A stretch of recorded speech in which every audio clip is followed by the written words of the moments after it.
So today, the Justice Department will announce charges against North Korean spies for the Sony hack. This is back in 2014. Yeah, so about 4 years ago, yep. Remember that? And the WannaCry hack last year in 2014. Hackers attacked Sony Pictures Entertainment, releasing just a trove of emails and stealing personal data from company execs. It was in response, of course, to the movie Sony made called The Interview. It was about two Americans who were sent to North Korea to kill leader Kim Jong-un. Does that ring a bell? Sure it does. Then there's the WannaCry hack last year that crippled computers all around the world. I remember that one. And last May, it hit more than 200,000 hospitals, corporations, government agencies, and other organizations in 150 countries. All right, and that's where we want to welcome in former federal prosecutor Larry Klayman, also the founder of Freedom Watch. Larry, thanks for joining us. So in the grand scheme, what does this mean? Is this just DOJ trying to be hawkish on North Korea, handing down an indictment? They're never gonna get anybody extradited on this. Nobody's ever gonna see the inside of a courtroom. Why treat this as a law enforcement situation and not let U.S. Cyber Command, the intelligence community, or our military just hack North Korea back? I think that's a very good point, John, really. I mean, this is strategic. Perhaps the president himself thought he put a little pressure on Kim Jong-un because he's not been agreeable in moving forward on denuclearization, but this isn't going to solve it. It also may be Jeff Sessions trying to make it look like he's doing something for a change. So, I think you're right. This needs to be solved at a much higher level. And, shame on us that we don't have the cyber defense capabilities that we should have. And that's a real problem, and Congress needs to address that and appropriate the money to do it. Yeah. Larry, we had you on earlier this week, and I definitely want to get you to weigh in on this, but we unfortunately had to go to a commercial break. You were talking about your own personal experience with Bob Woodward. Again, that book is set to be released next Tuesday, getting a lot of reaction.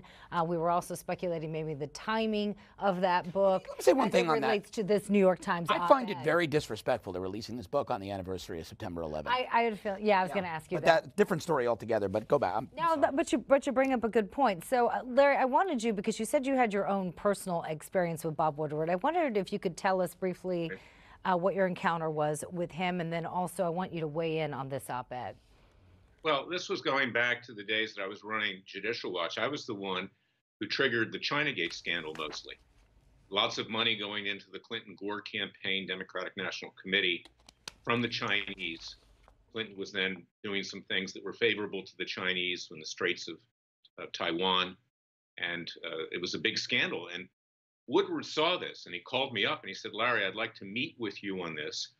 And I did meet with him at Billy Martin's Tavern in Georgetown. We had to sit in the back of the tavern with my back facing the door because he didn't want to be seen meeting with a conservative lawyer that had a knife, figuratively speaking, at the throat of Bill Clinton. But yet he wanted to play a role in this scandal because it looked like this scandal was going to wind up bigger than Watergate, which it was in many ways. So I found him to be very hypocritical, and he never really followed up. He lost interest in this scandal when the Lewinsky matter came up, and that pulled the public's attention away from this more important scandal, which should have resulted not just in the impeachment of Bill Clinton, but his conviction. In fact, I know that Bob Barr, who I had helped introduce articles of impeachment with, and Dave Schippers, who was the impeachment manager in the House of Representatives, wanted to pursue it. But Woodward is very political, and whatever he says, and this reputation is kind of like Bob Mueller, man of integrity. Okay, when they say that in Washington, head for the exits. And Woodward wants to sell books, and he's taking second and third hand sources to do a number on the president. And of course, his employer is Jeff Bezos, who owns Amazon, who owns the Washington Post, one of the most leftist people in the media today. So, it's transparent what's going on here. And the president should fight back. Miranda, you suggested yesterday that he should bring a case for defamation like I've just done for Judge Moore with regard to Sacha Baron Cohen. Why doesn't he do that? Because this, if it's false, he has a strong case even if he's a public figure. Start to fight back.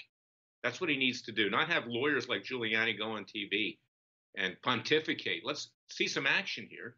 The president is headed towards the guillotine, figuratively speaking, and he needs to start pushing back with stuff other than just tweeting. All right, Larry, we have a hard 45-minute stop, but I have to ask you about this op-ed in the New York Times. Who do you think wrote it?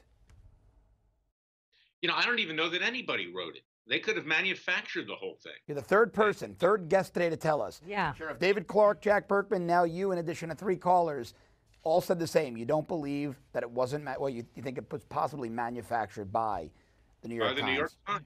Yeah, the New York Times is, I mean, it's just a despicable organization at this point. The whole left-wing media has just gone so crazy.